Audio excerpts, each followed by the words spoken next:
નમસ્કાર મિત્રો, સ્વાગત છે આપણી શાંતિલાલ યુટ્યુબ ચેનલમાં। આજે એક ગરીબ પરિવારની દીકરીએ પોતાના જીવનમાં વાગી ગયેલી ઠોકરો અને જીવનમાં વીતી ગયેલા દુઃખો અને પોતાનું બાળપણ કેવું રહ્યું હતું એના વિશે આ દીકરીએ એક સત્ય ઘટના બનાવી છે।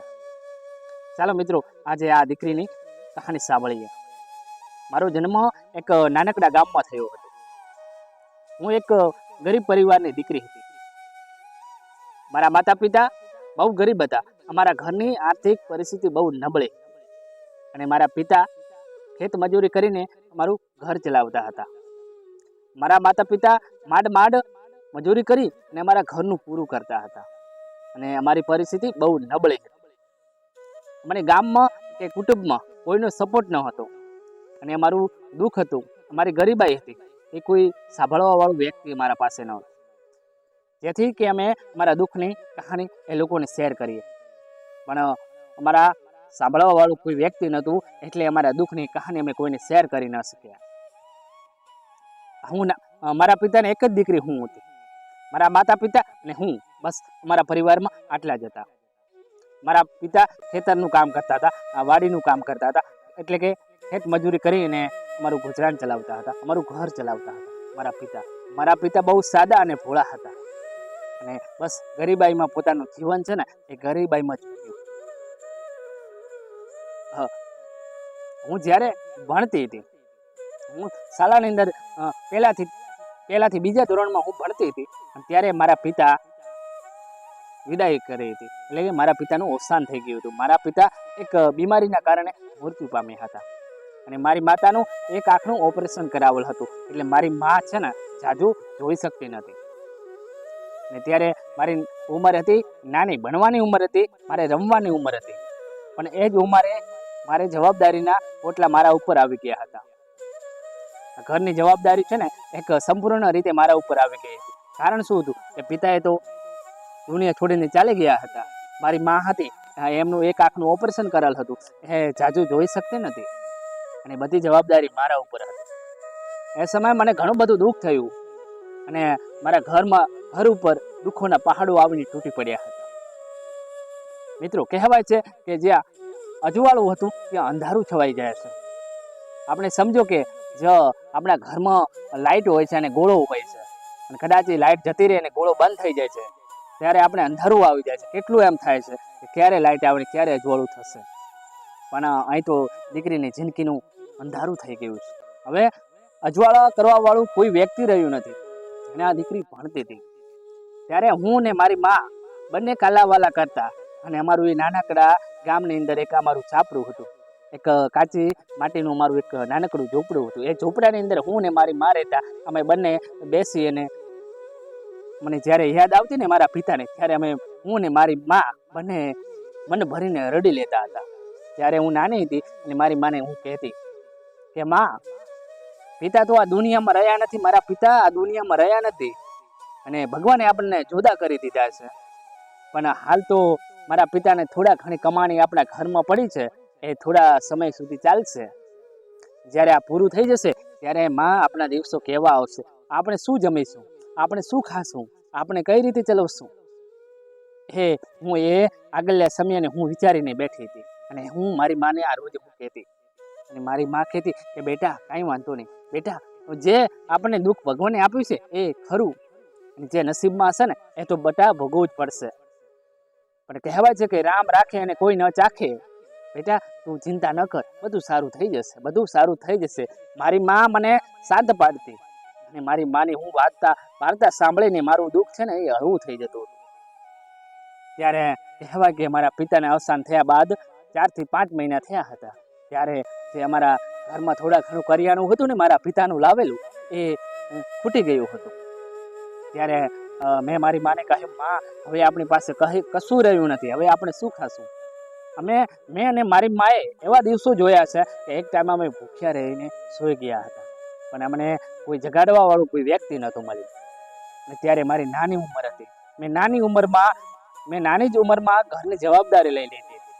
ત્યારે મારી માને મેં કહ્યું કે માં સાંભળે છે, માં આમ તો આપણે કઈ રીતે કેટલા દિવસો ભૂખ્યા ને ભૂખ્યા વિતાવશું? આ તો 1-2 દિવસ થઈ ગયો છે કે આપણે અનાજ મોઢામાં નાખ્યું નથી. માં એક બાજુ માં તારે ઓપરેશન કરાવેલું છે અને આંખની બીમારી છે, તું જોઈ શકતી નથી. માં તારી દવા ચાલે છે, તું ભૂખ્યા પેટે કેટલી ઘડા તું દવા લઈશ? માં કંઈક તો માં કરવું પડશે ને.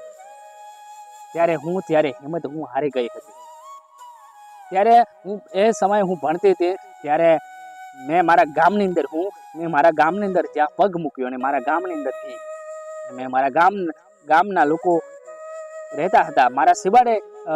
મારા ગામની અંદર મારા સિવાડે લોકો રહેતા હતા. એ 4-5 અહીંયા ત્યાં મકાન હતા અને હું એમના ઘરે જઈને હાજીજી કરી હતી.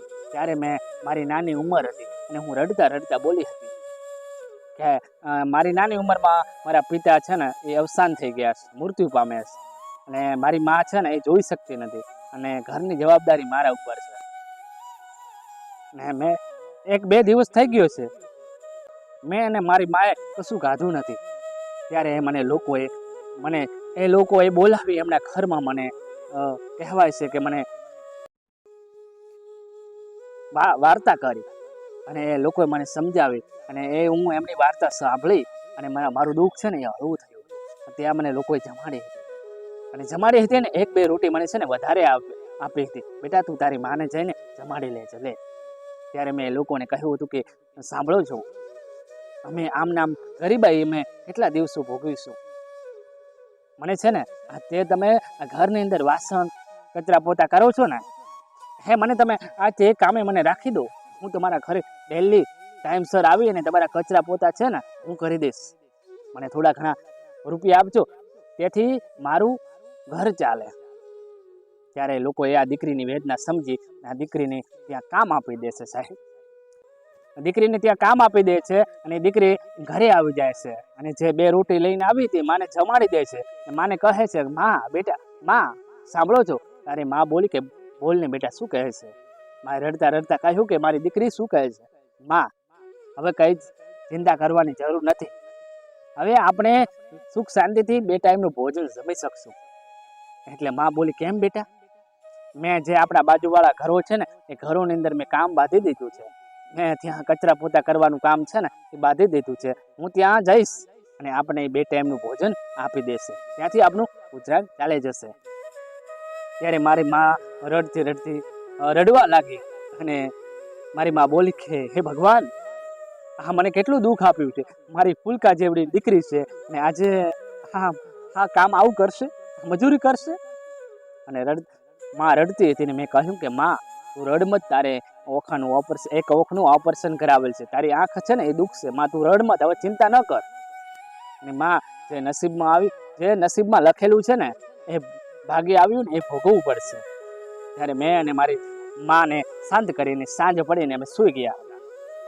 ત્યારે બીજે દિવસ સવાર પડ્યું ને હું વહેલી ઉઠી ગઈ હતી. કારણ શું હતું કે મારી મજબૂરીએ મને જગાડી દીધી. ત્યારે હું સવારમાં વહેલી જતી લોકોના ઘરે, એક કામ બીજું પતાવી ત્યાં જમી અને 2 રોટી હું લઈને આવતી અને મારી માને જમાડતી. અને મારી મા છે ને ખાટલામાં બેસી રહે અને હું ત્યાં એક નાનકડું પાણીનું ગાડું અને મારી માને ઉઠવા માટે એટલે કે ચાલવા માટે થોડુંક ચાલવું હોય એટલે માને ટેકો રાખવા માટે મેં એક લાકડી મૂકી અને મેં કહ્યું, માં તું હવે જરાય ચિંતા ન કરતી અને તું ક્યાંય જતી ના, અને માં ટાઈમસર દવા લઈ લેજે અને હું હવે શાળાએ જાઉં છું. દીકરી બસ આ જ રીતે પોતાનું જીવન છે, પોતાનું બાળપણ આ જ રીતે વીતે છે અને એ દીકરી છે ને આ જ રીતે ભણે છે. બસ કહેવાય કે ધીરે ધીરે સમય જાય છે, સમય વીતતો જાય છે, દીકરી પણ આગળ વધે છે.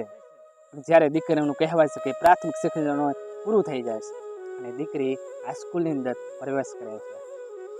એટલે આ સ્કૂલની અંદર પ્રવેશ કરે છે ત્યાં પ્રાઇવેટ આ સ્કૂલની મોંઘી ફી હોય, કપડાં હોય, ચોપડા હોય, એટલે ખર્ચા છે ને બહુ ઝાઝા થઈ જાય છે.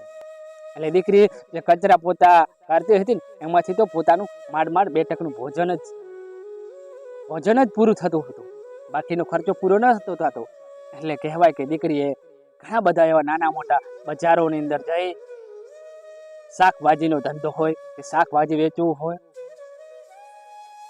શાકભાજી વેચે, જે પ્રમાણે સિઝન આવે એ રીતે ફળો વેચે. રજાઓના દિવસો હોય એટલે લોકોના ઘર ખેતરોની અંદર વાડીઓની અંદર કામે લાગી જાય. બસ આ જ રીતે પોતે જીવનમાં પોતે સંઘર્ષ કરેલો છે. દીકરી આવો સંઘર્ષ કરી અને આવું પોતાની ગરીબાઈ વીતી છે અને આ જ રીતે દીકરીએ આ જ રીતે ભણી છે અને આ દીકરી કહેવાય કે ભણી ગણીને બહુ હોશિયાર દીકરી થાય છે. ને દીકરીનું સપનું એવું જ હતું કે મારા પિતા છે ને એ બીમારીના કારણે જ મૃત્યુ પામ્યા હતા. અમારા ઘરમાં એટલો ખર્ચો ન હતો, અમારી પાસે સારી કોઈ સારવાર કરે એવો મને ડૉક્ટર ન હતો, તેથી મારા પિતાની સારવાર અમે કરાવી શકીએ. અને છે ને મારે ડૉક્ટર બનવું છે.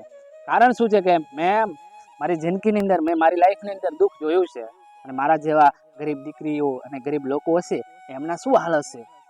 બસ આ જ રીતે જીવન જીવતા હશે. મેં જીવ્યું છે ને એ જ રીતે જીવતા હશે. એમની પાસે કશું નહીં હોય. કે બસ મારે ડૉક્ટર બનવું છે. અને ત્યારે દીકરી એ ડૉક્ટરની તૈયારી કરે છે. એ દીકરી ડૉક્ટરને એક બાજુ તૈયારી કરે છે અને એક બાજુ દીકરી બસ આ જ રીતે કામ કરે છે. લોકોના ઘરે જાય વાસણ ધોવે છે, કચરા પોતા કરે છે. એક ટાઈમ જમે છે અને એક ટાઈમ નહીં જમે, કંઈ એનું નક્કી ન રહે. એ જમે ત્યારે નહીં જમે, મળે તો જમી લે, ન મળે તો ક્યારે ભૂખ્યા પણ સુવાનો વારો આવી જાય.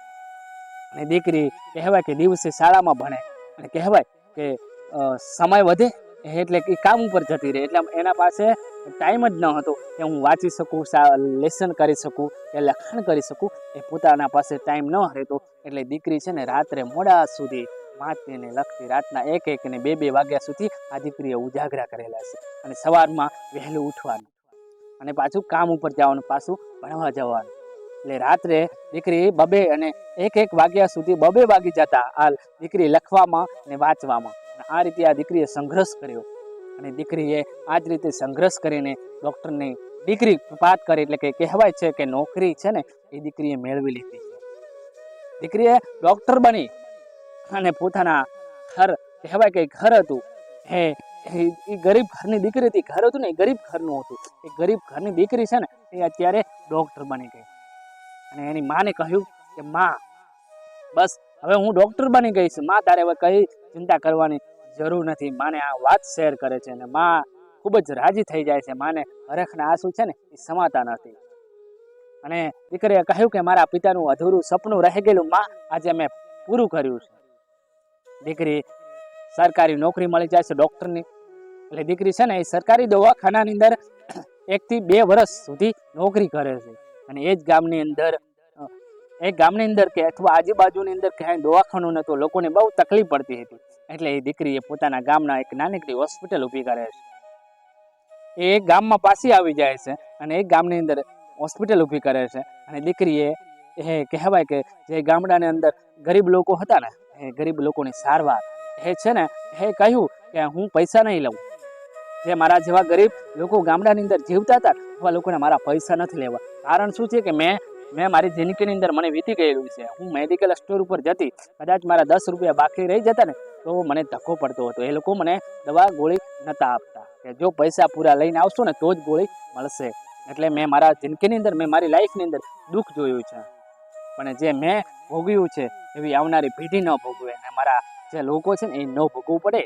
એટલા માટે દીકરી પૈસા, એ કહેવાય છે કે પૈસા હોય તો વાહ ભલા, ના હોય તો વાહ ભલા, પણ એ દીકરી સારવાર કરે છે. ગામની અંદર કહેવાય છે કે ગરીબી મુક્ત કરે છે. ત્યારે એ દીકરીને ઘણા બધા લોકોએ સપોર્ટ કર્યો, ઘણા બધા હાજીજી કરી. પણ એ ક્યારે, જ્યારે દીકરી ડૉક્ટર બનીને જ્યારે સુખ આવ્યું ને ત્યારે લોકો ઊભા રહ્યા હતા પડખે, પણ દુઃખની અંદર તો કોઈ લોકોએ સાથ ન હતો આપ્યો. એટલે દીકરીએ કહ્યું છે કે મારા જીવનમાં ઘણી બધી મને ઠોકરો વાગી છે, મેં આ ઠોકરો પૂરી કરી છે, દુઃખ સહન કર્યા છે, મારા ઉપર પહાડો તૂટી પડ્યા હતા, એ પહાડોને મેં દૂર કર્યા છે અને આજે હું દીકરી બની છું. એટલે દીકરીએ કહ્યું કે કાંઈ જો દુઃખ છે ને એ ક્યારે આવે ને ખબર નથી હોતી. અને આપણે જો ગરીબી આવી જાય ને, ઘરમાં દુઃખ આવી જાય ને એટલે આપણે છે ને હિંમત હારી જાય છે, આપણે લાચારી થઈ જઈએ છીએ, આપણે લાચાર થઈ જઈએ. શું કામ કે આપણે દુઃખ આવી ગયું છે, આપણે પાસે કશું નથી એટલે આપણે લાચાર થઈને ફરીએ છીએ. પણ નહીં, આ બધું છે ને એ જીવનની અંદર આવ્યા કરે છે. આપણે જે સુખ જોતું હોય ને તો દુઃખ તો ભોગવું જ પડે છે. દુઃખ ભોગવો ને એટલે સુખ આવે છે. એટલે જે કહેવાય છે કે સફળતાના પગથિયે આપણે જતા હોય ને ત્યારે દુઃખો જ આવે છે, સુખ નથી આવતું. ત્યારે દુઃખો આવે, ઘણી બધી ઠોકરો વાગે છે, પણ આ બધું સહન કરીશું ને તો જ આપણે આગળ વધી શકશું. એટલે દીકરીએ પોતાના બની ગયેલી ઘટના આ લોકોને શેર કરી છે.